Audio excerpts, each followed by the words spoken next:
बिस्मिल्लाहिर्रहमानिर्रहीम। व्यूअर्स, हम बात कर रहे हैं डाटा टाइप्स की पीएचपी में, और पीएचपी के डाटा टाइप्स में हम चंद एक डाटा टाइप्स को डिस्कस कर चुके हैं। इस वीडियो में हम डिस्कस करेंगे व्यूअर्स बूलियंस को। सबसे पहले हमें देखना कि बूलियंस क्या हैं। व्यूअर्स, बेसिकली बूलियंस से मुराद लॉजिकल टेस्ट हैं जिस पे आप किसी चीज़ के ऊपर कोई टेस्ट इंप्लीमेंट करके ट्रू और फॉल्स की सूरत में आप रिजल्ट जनरेट कर सकते हैं। इट मीन्स कि हम सिंपली अगर बात करना चाहें तो हम कह सकते हैं कि बूलियन से मुराद ट्रू एंड फॉल्स का टेस्ट है। व्यूअर्स, यहाँ पर मैंने एक नया पेज क्रिएट किया हुआ है, HTML पेज, और इस पेज में मैं आपको जो है हम बूलियन फंक्शन को इम्प्लीमेंट करके देखेंगे और हम देखेंगे कि बूलियंस किस तरह से काम करते हैं। सबसे पहले व्यूअर्स, मैं दो वेरिएबल जनरेट कर रहा हूँ और इन दोनों वेरिएबल्स के जो मैं नाम रखूँगा वो bool1 और bool2 रखूँगा, और इनको जो वैल्यूज सेट करूंगा व्यूअर्स, यहाँ पर एक नई चीज़ हमें सीखने को मिलेगी। मैं वैल्यूज इनकी सेट करूंगा ट्रू एंड फॉल्स। तो सबसे पहले हम PHP का ओपनिंग टैग इंसर्ट करते हैं और उसके बाद मैं PHP के क्लोजिंग टैग को इंसर्ट करके कुछ स्पेस बना लेता हूँ जहाँ पे मुझे कोडिंग इंसर्ट करनी है। तो व्यूअर्स, पहला वेरिएबल मैं बनाता हूँ bool1 के नाम से, और इसकी जो वैल्यू रखता हूँ व्यूअर्स वो मैं रखता हूँ ट्रू, और इसके बाद सेमीकोलन लगाया।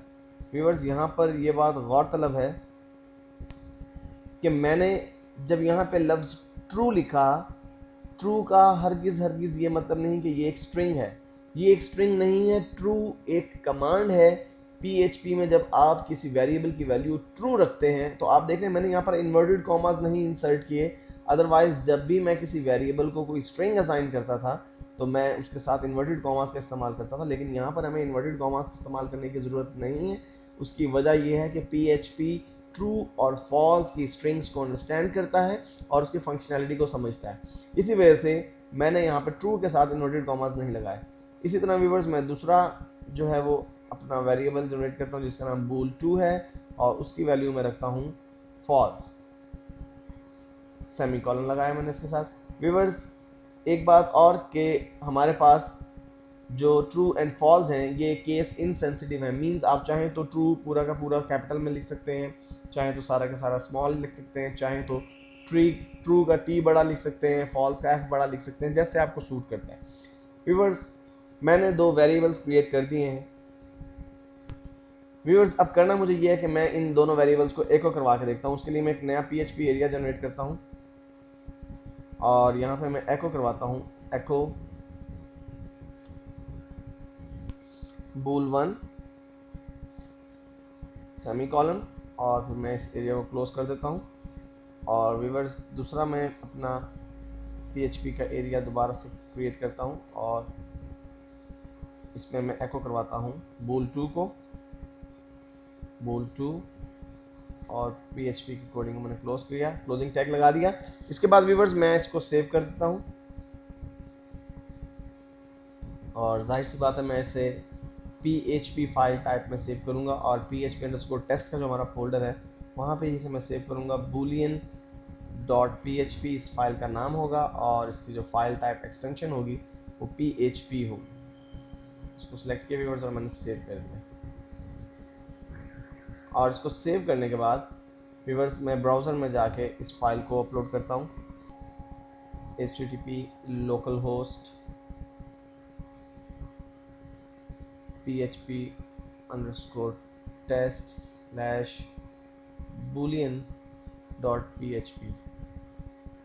व्यूअर्स, देखिए हमारे पास क्या रिजल्ट आया। हमारे पास रिजल्ट आया 1। अगर आपको याद हो, अपनी पिछली वीडियो में भी हमने अरेज पे एक फंक्शन को अप्लाई किया था और मैंने उस वक्त भी आपसे कहा था बेसिकली ये बूलियन फंक्शन है, और बूलियन फंक्शन में हमेशा रिजल्ट आपके पास 1 या नल की सूरत में आता है। नल मीन्स कि एम्प्टी आपके पास रिजल्ट आ रहा है। आप देखें, हमने दो जो वेरिएबल्स हैं उनको एको करवाया, लेकिन उन दोनों वेरिएबल्स में से सिर्फ एक वेरिएबल के अगेंस्ट वहां पर 1 लिखा हुआ आ रहा है। उसकी वजह यह है क्योंकि जो वेरिएबल जो है उसमें जिसकी वैल्यू फॉल्स है वहां पे वो कोई रिजल्ट जनरेट नहीं कर रहा, और जिसकी वैल्यू ट्रू है वहां पे वो एक जो है वो टाइप कर रहा है।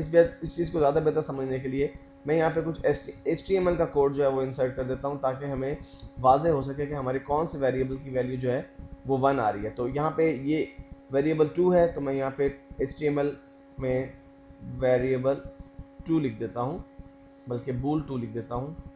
bool 2 और यहाँ पे मैं bool 1 लिख देता हूँ ताकि हमें पता लगे कि किस वेरिएबल की वैल्यू के अगेंस्ट वो 1 डिस्प्ले करवा रहा है हमारे पास।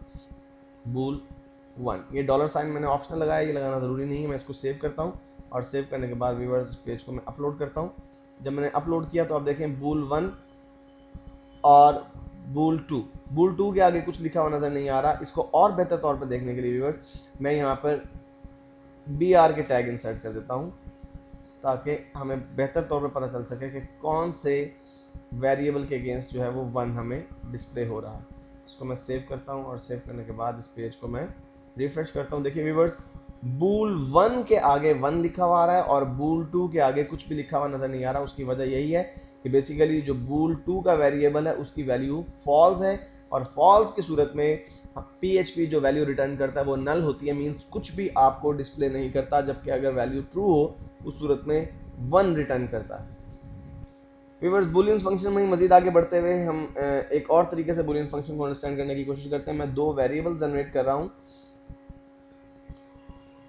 और इन दो वेरिएबल्स के मैं नाम रख रहा हूं वेरिएबल 1 और variable 2। var1 is equal to var1 की जो वैल्यू रखता हूं मैं 3 रखता हूं व्यूअर्स और var2 की वैल्यू मैं रखता हूं cat। और इसके बाद व्यूअर्स मैं PHP का क्लोजिंग टैग इंसर्ट कर देता हूँ। मेरे पास दो वेरिएबल जो है मैंने इंसर्ट किए और दोनों वेरिएबल्स को मैंने एक एक वैल्यू असाइन की है। वेरिएबल 1 की वैल्यू 3 है और वेरिएबल 2 की वैल्यू जो है वो cat है। व्यूअर्स मैं एक और तरीके से भी बूलियन फंक्शन अप्लाई कर सकता हूँ।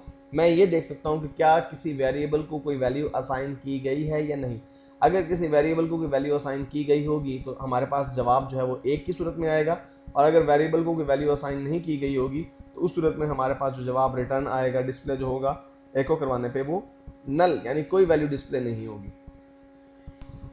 इसके लिए व्यूअर्स हम एक नया PHP एरिया जो है जनरेट करते हैं और यहाँ पर मैं बेसिकली एको करवा रहा हूँ एक नई कमांड को जो कि बूलियन फंक्शन को इस्तेमाल करती है।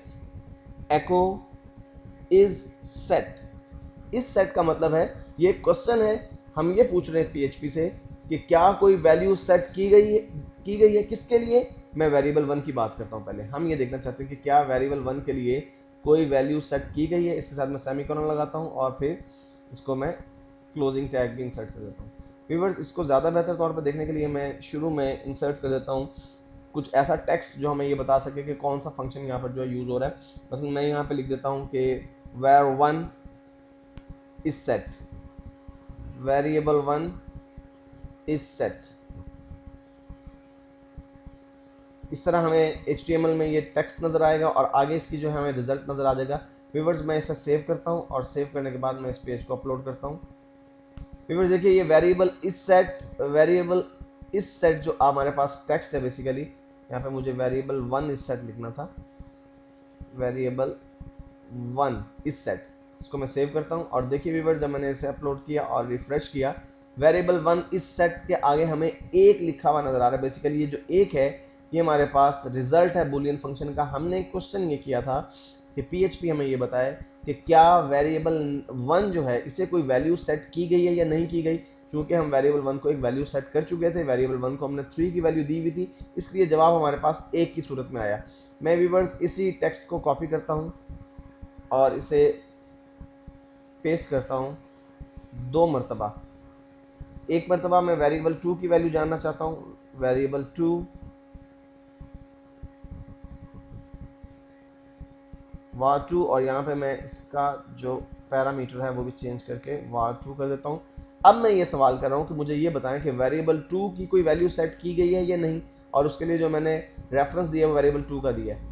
व्यूअर्स हमने 2 वेरिएबल क्रिएट किए हैं। अगर हम तीसरे वेरिएबल के बारे में बात करें कि वेरिएबल 3 की बताएं वेरिएबल 3 को कोई वैल्यू सेट की गई है या नहीं, और उसके लिए मैं var3 जो है वो इसका रेफरेंस देता हूँ। चूंकि हमने वेरिएबल 3 को कोई वैल्यू असाइन नहीं की हुई अभी तक, इसलिए अगर मैं इसे सेव करता हूँ और साथ व्यूअर्स मैं इसके साथ br टैग भी इंसर्ट कर देता हूँ ताकि हमें बेहतर तौर पर नज़र आ सके रिजल्ट अपना, और यहाँ पर भी मैं br टैग इंसर्ट कर देता हूँ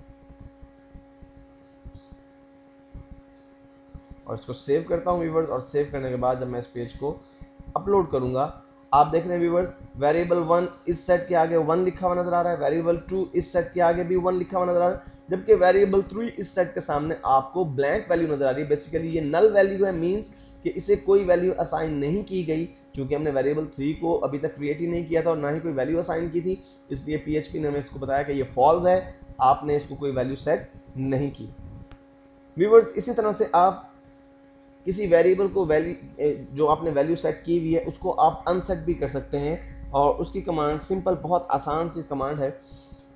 PHP का आपने ओपनिंग टैग लगाया और उसके बाद आप कमांड टाइप करेंगे अनसेट, और आपको ब्रैकेट में उस वेरिएबल का नाम देना जिस वेरिएबल की वैल्यू आप अनसेट करना चाहते हैं। मैं वेरिएबल 1 की वैल्यू अनसेट करना चाहता हूँ, इसलिए मैंने var1 लिखा, सेमीकोलन लगाया और क्लोजिंग टैग इंसर्ट कर दिया। व्यूअर्स, ऐसा करने के बाद मैंने इस तमाम ऊपर वाले तीनों लाइंस को मैं कॉपी करता हूँ और कॉपी करके दोबारा से पेस्ट करता हूँ ताकि मुझे दोबारा रिजल्ट दिखाएं। अब की बार आपको ये बात ध्यान में रखनी है कि वेरिएबल 1 की वैल्यू हम अनसेट कर चुके हैं। इट मींस कि अब जो आपने लॉजिकल टेस्ट दी है इसकी सूरत में हमारे पास वेरिएबल 1 इस सेट के सामने भी कोई वैल्यू नहीं होनी चाहिए, क्योंकि हमने उसकी वैल्यू को अनसेट कर दिया है। मैं रिफ्रेश करता हूँ पेज को और आप देख रहे हैं व्यूअर्स, वेरिएबल 1 इस सेट के सामने आपको कोई वैल्यू नजर नहीं आ रही, वेरिएबल 2 इस सेट के सामने आपको 1 लिखा हुआ नजर आ रहा है, जबकि वेरिएबल 3 इस सेट के सामने भी कोई वैल्यू आपको नजर नहीं आ रही। इट मींस कि आपने सक्सेसफुली एक वेरिएबल की वैल्यू जो है वो अनसेट कर दी। व्यूअर्स, बेसिकली बूलियन बहुत ही सक्सेसफुल जो और पावरफुल फंक्शन है जिसे हम इफ स्टेटमेंट के साथ बड़ी कामयाबी के साथ इस्तेमाल कर सकते हैं, और आगे चल के हम एडवांस लेवल के ऊपर इसके बहुत से जो है वो इस्तेमाल देखेंगे। लेकिन फिलवक्त हमारी जो इस वीडियो की काविश थी वो ये थी कि हम बेसिक अंडरस्टैंडिंग डेवलप करें कि बूलियन फंक्शंस क्या हैं और ये किस तरह से काम करते हैं।